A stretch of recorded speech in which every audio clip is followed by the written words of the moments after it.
Welcome in. Today we're going to be talking about the atrocity that is the superstar whistle, talking about the Clippers Pistons, James Harden shooting a ton of free throws, up to 50 points in that game, Cade Cunningham getting hacked, no whistle, 37. We're also going to talk about how Tobias Harris has been missed. And, I think that's about it. We're going to get into some other stuff as we keep going on into it. But Sean Murphy is back on the show. It was absolutely phenomenal to have him on that first time. A lot of great insight, some good breakdowns, conversations. Sean, what's going on, man? Ledgy, what's up, brother? Great to be back. A lot of basketball to talk about, interesting storylines. And down the end of the season, man, let's roll. Yeah, so, right off the bat, the superstar whistle, Mm-hmm. that is something that I've never really understood because a foul is a foul and a Yep. non-foul is a non-foul.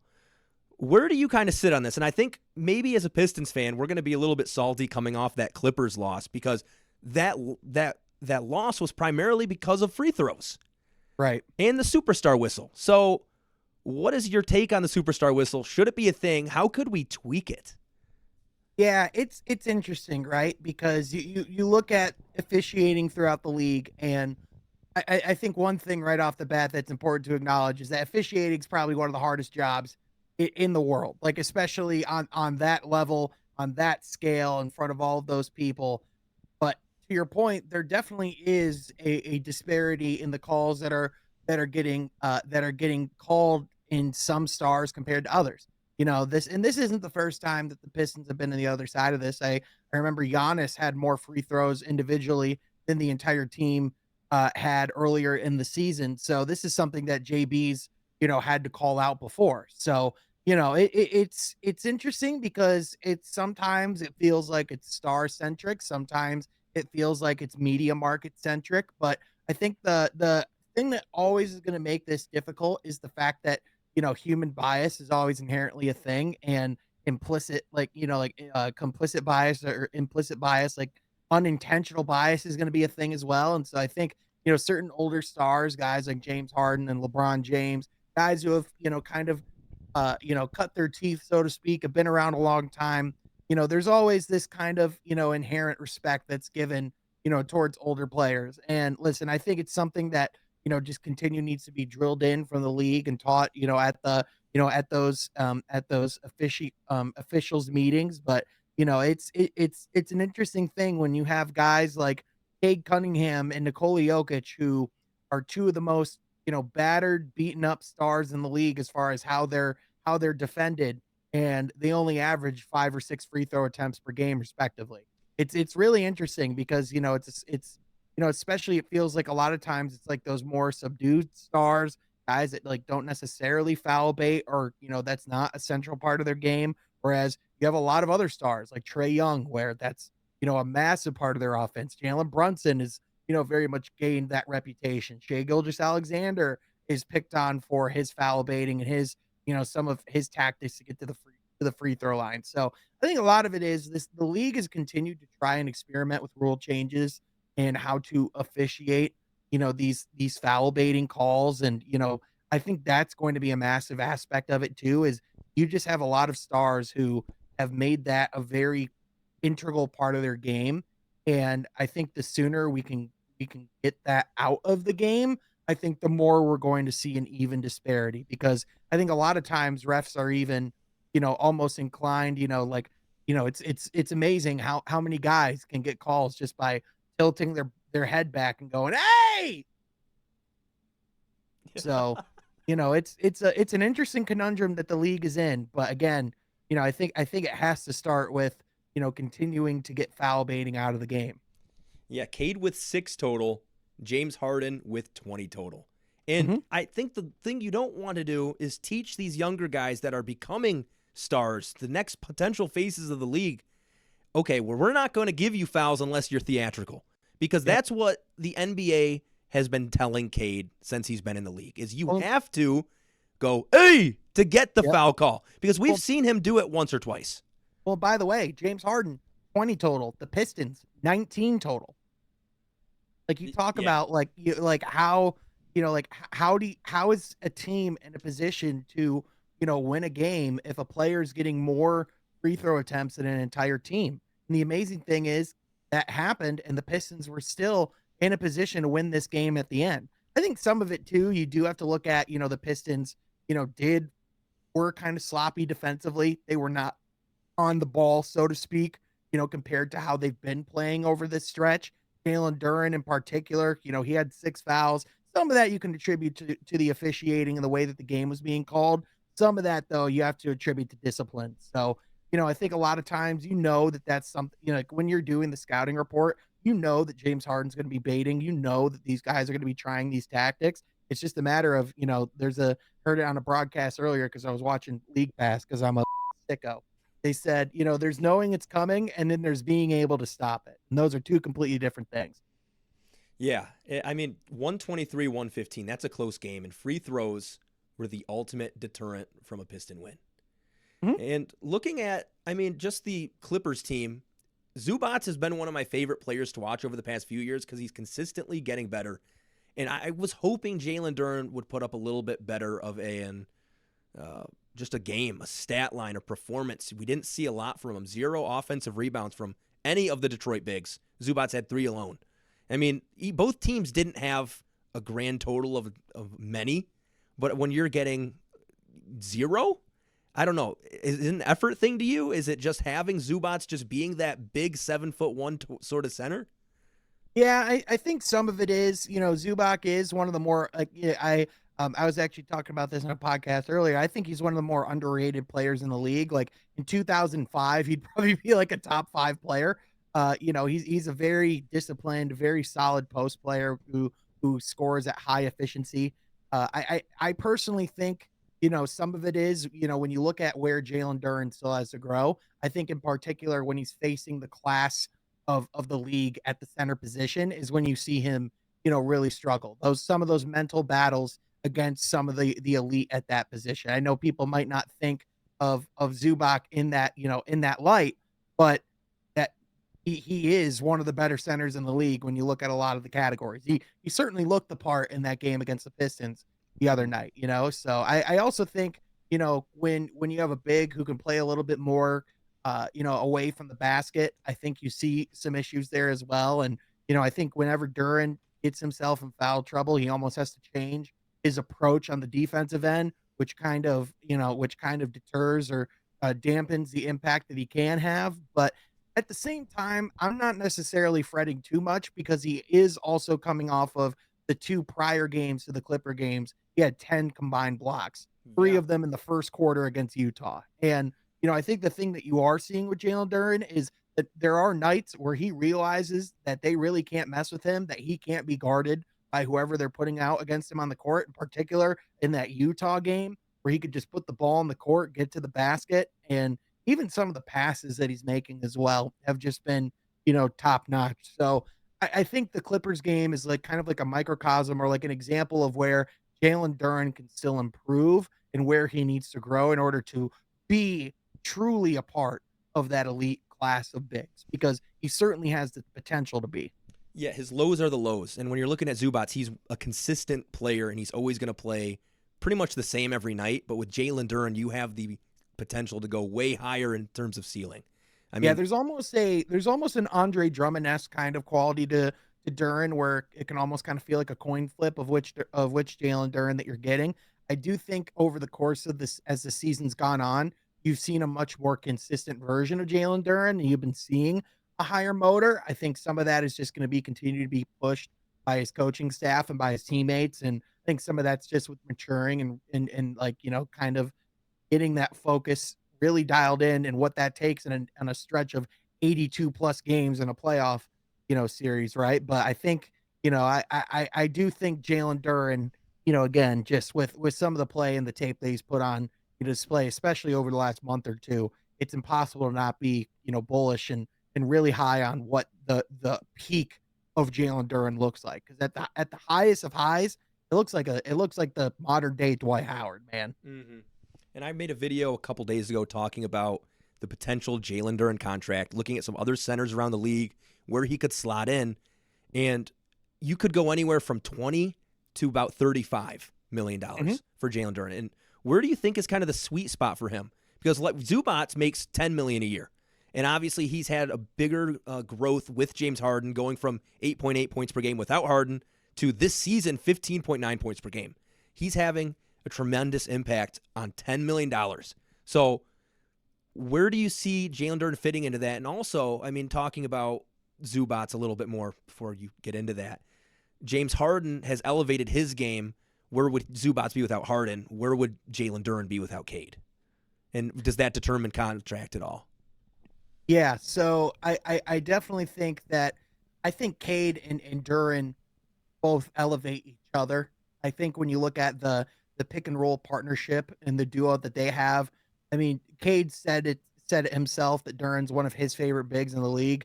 You can clearly tell it's one of his favorite teammates, is one of his favorite one of his favorite passing partners. I think, whenever you look at, like last night, you had some other guys get it going, but you can always tell, the Pistons generally, whenever they're losing games, a lot of the times it's because they're not getting that offensive production from a Jalen Duren. And I think when you look at it's interesting, right? Because when you are talking about these rookie extensions, not only are you really negotiating based on production, but these really are the contracts where you do have to negotiate on potential and negotiate based on projection.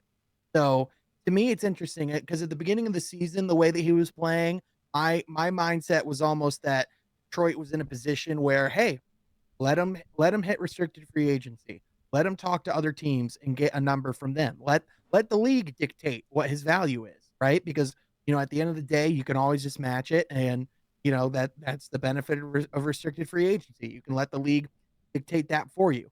Now, with the way that he's played, especially over the last couple of months, and the fact that this is a team that is seeing the success that they're seeing, I think especially with how much Cade enjoys playing with him, I think paying him is going to be a priority. To your point, what's that number? That's going to be the interesting question.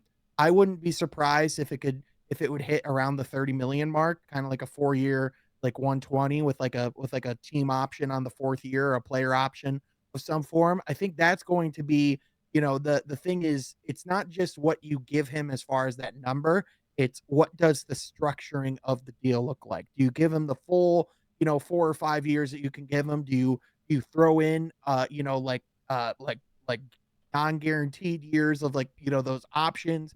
Do you throw in like trade kickers and things like that? That's really what's going to be interesting. I will say this. I was a lot more confident earlier in the year in a Jaden Ivey extension than I was in a Jalen Duren extension. That's now flipped over the last couple of Yeah, months. I'm with you on that. I'm with you on that. Jaden And I still Ivey, think Jaden Ivey's going to get signed. It's just what that looks like now, unfortunately, is complicated by the broken leg. yeah, I don't know if he's going to want to go to restricted free agency, play out a year, see if he can get a bigger contract, or take a safer, longer option to make sure you at least are getting some money in case there's something catastrophic with his game. Right. We've seen that in the past. We've seen both happen. I mean, if you were to think about Jaden Ivey, the person, the human, where would you kind of see him going with that? Yeah, I think Jaden Ivey is someone that, I don't think money is his number one, focus. I imagine he's going to look to be, getting some form of security in some fashion. The contract that I always kind of am looping back around to, as far as one that I think would make a lot of sense, to mold around a Jaden Ivey, is the Jalen Green contract from last year, where he was essentially put on a 3 year extension, around a little over $100 million, about 33 to 36 million a year, but that third year is an option. It's a very, like, the thing about that deal is, not only are you still paying your young star and giving yourself like room to like extend him in the future, but at the same time you're giving yourself flexibility, as far as, like, that is a very tradable contract. Like, that is a very movable contract in the event that they do decide, to move off of him. So for me, when I look at like what a Jaden Ivey deal looks like, I think it looks like in the mold of that deal, where you give him some form of long term flexibility. It's kind of a bet on yourself as a player, because you have that option to where, like, let's say you are playing well, you can opt out and you can extend and get a bigger contract and a bigger number at that time. But for the Pistons, let's say you want to make a deal for like, like some form of star player down the line or, in the summer, like that would be a very maneuverable contract. So to me, like that's when I look at like what makes sense for Jaden Ivey, that's kind of what I loop back to. Yeah, and I think you hit the nail on the head when you're talking about having that flexibility in the long run with Jaden Ivey's contract, Yep. because we're getting to a point where you're right. Like, we're gonna have to pay these guys. We have Cade Cunningham under contract. Malik Beasley's probably gonna get re-signed. Then you have Asar Thompson the next year, and then you have Ron Holland the next year. And I And I'll don't want tell to you right project. now, Yeah, Asar Thompson, back up the Brinks truck, man. That's I would not be surprised if that's a player who gets close to the max. yeah, that's saying a lot, especially when the offense isn't all there yet. I Yep. mean, he's just that quality of a defender where you cannot afford to play around. Because if Yeah. you burn a bridge there, you're screwed. I mean, Well, that he's a championship guy. and he's such an elite athlete too, right? Like that's really the other thing is like he is one of the top 5 pure athletes that this game has. And the growth that we've already seen on the defensive side of the ball from the beginning of his career to now, but also even the growth that we've seen as an offensive player. The fact that he's still effective on that end without a three-point shot in the modern day NBA, the fact that he's able to alleviate some of that, some of that ball handling pressure, from a Cade Cunningham while Ivy is out. He is a Swiss Army knife, truly. And when you have when your highest effort guy is a 5th overall pick in the draft, that bodes really well. So, Yeah. just his limitless talent, there's the corny phrase of, oh, well, what he does doesn't always show up on the stat sheet. That is actually the most accurate thing you can say Mm-hmm. about about an Asar Thompson. So yeah, I just, again, I have a hard time, especially if he stays healthy and continues to even take another step going into this summer. I have a hard time not seeing him getting, close to, if not the max extension. Yeah, and with those athletes, injuries are the bigger concern, and obviously had the blood clot issue before. Mm-hmm. I think an important thing with Asar, though, is I think even a slower Asar Thompson is still a really good player. He's still a Yeah. damn good player because the IQ, he can handle, he can pass, he can make the right reads. I mean, Yeah. the high IQ goes a long way, and those lead to long careers no matter what happens to you. Yeah, and honestly, like with those blood clot situations, they are, such a freak incident. The only player that we've really seen over the last like 20 years see that like really continue to linger and ultimately end their career was a Chris Bosh. With Asar being, as young as he is, as healthy as he is, I just, I don't see that being too much of a factor moving forward, knock on wood. But again, like he just, the fact that he's been able to, get back up to speed and get back to himself in such a short period of time. Again, if you look at when the Pistons significantly improved this season and where Asar Thompson returned in the lineup, it's pretty much the same date. Yeah. I mean, he turned around our defense. And a Yeah. lot of people are putting Isaiah Stewart as the kind of the lead for that. But Asar Thompson's been playing 24 minutes a night and has had that tremendous impact. I mean, he just got raised up to 32, and it doesn't look as pretty when you have James Harden dropping 50, but obviously we talked already about the free throws. But as he continues to play these high minutes, he's averaging what, like 12, 6 and 4 or something like that? Yeah. In limited minutes. Yeah, Imagine a full minute load for this dude. Almost 60% effective field goal percentage. So he's extremely efficient when he is scoring too. And, I would say if Isaiah Stewart's their rock, then Asar Thompson's their dagger because he's able to go out and, he's almost kind of like Evan Mobley in a sense of, but like on the perimeter where he's able to really roam, be whoever, is at the point of attack. He's in passing lanes and can really, like sneak and force turnovers and get this team into transition. I just when you look at like all of the different ways that he can just break the game for the opposing offense. I mean, honestly, that was the most surprising thing to me about James Harden's 50-point game is that it happened against an Asar Thompson team. Because whenever he's played against a Thompson twin historically, his life has looked like it's been a living hell. So, when you look at the most intriguing upsides in the league, the Thompson twins both are at the top of the list. And moving on a little bit real quick. So last week, or a couple weeks ago, we talked about the paradox that gained some national attention. The new nickname that came directly from the locker room, Mellow Yellow. I don't get it. You don't get it? I don't. Why are we going after the worst version of Mountain Dew? What are we doing here? So I'm literally just thinking Cade is one of the most chill guys I've ever seen on the basketball court. He's so mellow. And then you just have the song. And I'm not going to sing it because I can't sing. But there's the Mellow Yellow song that we can all talk about. Have you seen some of these other names for these players? Oh, the Anomaly, the Enigma. They're insane. Yep. The Conundrum. Yep. I saw a really mean one for Scotty Barnes today that I do not want to repeat. I think I saw. I do not want to repeat it. Yeah. It's getting out of hand, man. Cut this. In last game, Tobias Harris was well missed. We needed him on the court against that Clippers team. Against Utah, it worked out. So what were the differences between the two games and how Tobias Harris could have made an impact there? Yeah, I think a couple of things. First of all, obviously the quality of opponent was a major thing. With all due respect to the Utah Jazz, there's a reason why they're the worst seed in the Western Conference. Will Hardy looks like he contemplates his life every time Danny Ainge has him go out there in the second half of the year and tank like no tomorrow. At a certain point, they have to, in the next year or so, they really need to start fielding a more competitive and competent product on the basketball court in order for those fans to really start feeling good about where they're going, by the way, because it's almost getting to like Detroit levels of like how many years they've really been in this stage of this rebuild. Yeah, if you don't get Flag, then Markkanen, it's like, what am I doing here? And then if you trade him, you have to start over again. And then you're even farther back in the process, and you can't give up your picks for good players because you don't have a culture, you don't have a foundation.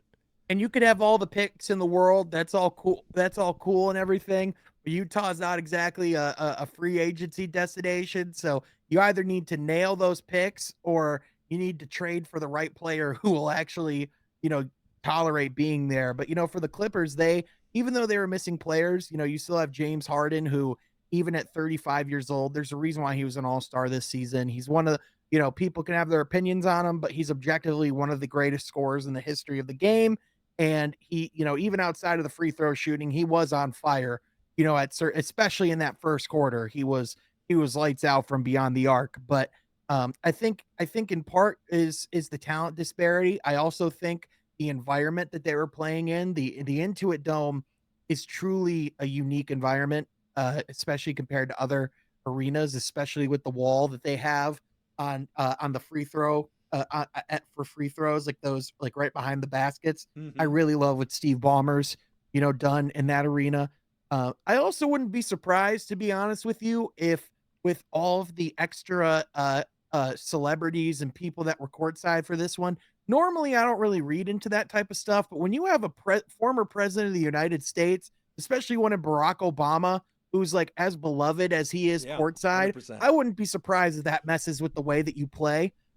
Especially like, that's even though like the Clippers have not historically been known for their fan base, I think this new arena has really kind of reinvigorated that to a certain extent. They are 29th in attendance this year, but that was one of their more attended games. They're still in LA.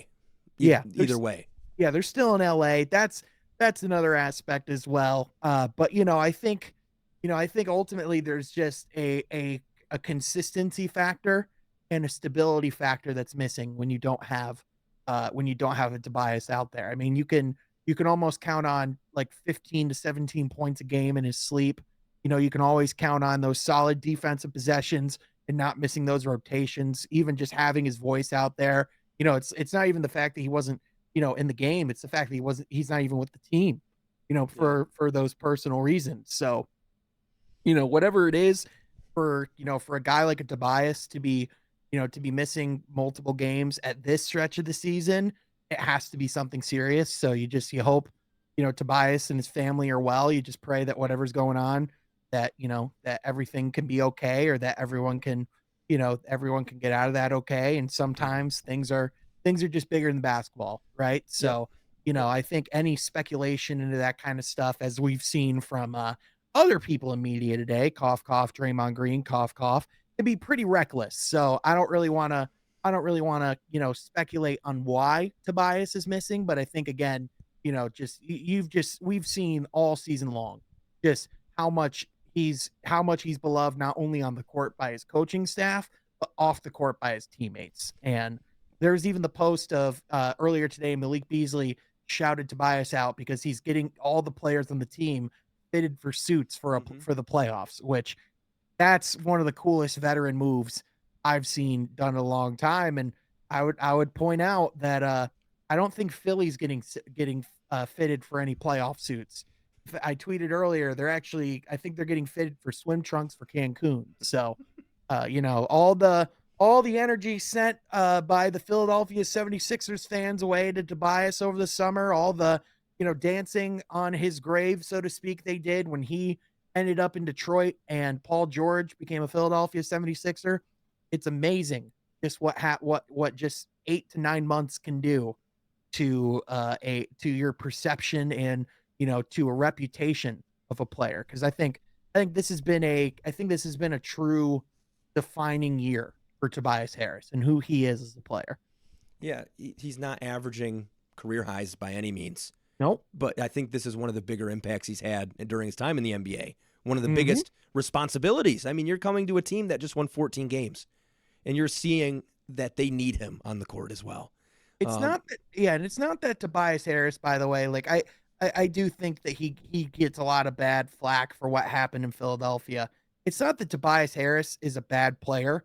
He was miscast in that role, and I think that fan base was just in that city is not for everybody from the standpoint of the microscope and from just the scrutiny and the way in which that they approach it. Like, you have to be a kind of a sicko, for lack of better terms, to be able to thrive in Philadelphia. Whereas in Detroit, where he can help and establish a culture, be with like a younger group of players where he can really focus on his abilities as a leader. I think there's something to be said about the fit for a player, and I really think this Detroit team has been the perfect fit. Yeah, and that fit has led us to being firmly in the 6th seed. I can't see us dropping it. Jalen Suggs is out for the year. Atlanta has just kind of been inconsistent day in, day out. Andrew Wiggins doesn't look like he's having any fun in Miami. So No. do you feel like the 6th seed is kind of wrapped with a bow for us at this point? Yeah, I don't want to, obviously don't want to, cause any like superstition or anything like that. But when you look at the standings, the closest team to the Pistons in that playing spot is the Miami Heat, who are 5 games back. And quite frankly, I think the prospect of them going on a massive stretch of wins here just doesn't really seem super realistic to me. For one, you look at their strength of schedule, and especially like in the month of March alone, they have to play the Celtics, they play Minnesota next. They play the Clippers as well, which we saw that's a difficult team.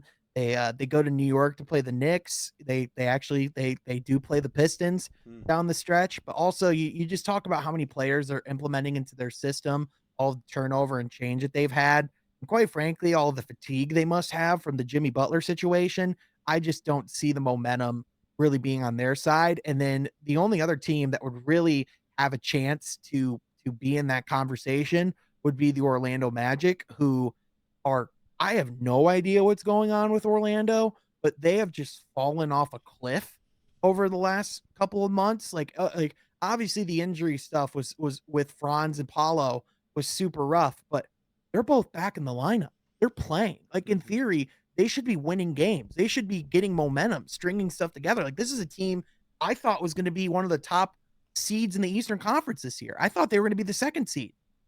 Yeah. And then for all this to happen. So, and anything can happen in this league. There's still, like, for the Pistons, they have 19 games left. So That's that's a it? solid stretch. But at the same time, that's not really many games. And you're talking about a 5-game lead. And if anything, the Pistons, they're a game and a half out of the 5th seed. They're 2 games out of the 4th seed. They're much closer to moving up than they are moving down.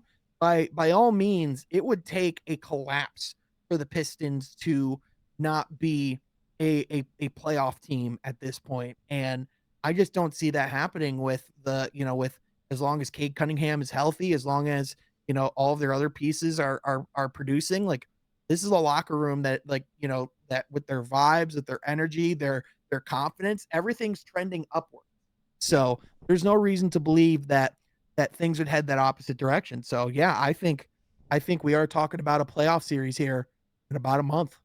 I can't believe it's that close. You said 19 games, and I'm freaking out a little bit. That's exciting. This will be Yep. like the first playoff series of my Pistons fandom that has actually been good. That is That will actually the actually be potential to be competitive. good. Yeah, Yeah. competitive, and it's not like you're the 8th seed just waiting to get bounced. It's not like you're about to get the 15th pick in the lottery Yep. or right outside of the lottery. I Yep. mean, it's an exciting time for the Pistons. Yeah, I started watching. My relationship with the Pistons started right at the beginning of the 2005 season. I was 8 at the time, and growing up, I was accustomed to them just about each and every year, either being in the finals or their Eastern Conference Finals. And since 2008, like, they haven't even won a playoff game. So I think the biggest thing is just for them, just obviously win a game, but the fact that, especially if they play a team like the New York Knicks, which as of today, that would be the playoff series. If they play a team like New York, that is a very winnable series, or that is a very attainable, like the Pistons will not be an easy out. And especially when you talk about a young group of players with the level of confidence that they're gaining and the level of house money they're going to be playing with, especially if they just get a win, the fan base will consider this a massive success. When you're playing with house money, dude, that's about as confident as you can get. Yeah. So, yeah, I'm just curious to see how this team handles the adjustments and the matchups of and the details of playoff basketball. But if anyone's equipped to, you know, to help and handle and like to help this team through it, it's a JB Bickerstaff. And I mean, you have Tim Hardaway Jr., who was just on a finals run, and Tobias, who's been to multiple playoffs. So yeah, I think the ceiling of what this season can be is a hell of a lot higher than I think anyone could have imagined. Yeah. And Sean, I want to get you on either right before the playoffs or right when we figure out kind of where this Pistons team fits, and we can look back and think and see if we were talking ahead of ourselves. Dude, Hopefully anytime, not. oh, anytime you'll have me on, man, I'll be here. I appreciate it. So, Sean, can you tell people where they can find you, what kind of stuff you're doing, and what's kind of like your most recent work? Yeah, absolutely. You can find my podcast at From Half Court. Normally we try to release at least once a week. I'm trying to go for at least 2 or 3 times a week right now. So be sure you go and check out the podcast over there. Released one earlier today, talking a little bit about the Pistons' recent games, but also the Kyrie Irving situation in Dallas. Also gave a little bit of a shout out and a tribute to Andy Isaac, World of Isaac, who passed away earlier today as of recording. But also you can follow me on Twitter at Sean Half Court, where you can find any Pistons coverage as far as game day, pregame, postgame media, things like that. I'll be there. So yeah, man, Leggy, always love talking to you, man. Gonna have to have you on the podcast here soon as well. And yeah, man, excited to see how the season goes, and excited to keep talking hoops. Cool. Heck Well, yeah, man. well, thank you for joining us today. We'll be back doing daily Pistons content, doing breakdowns, doing what we're doing today. See ya.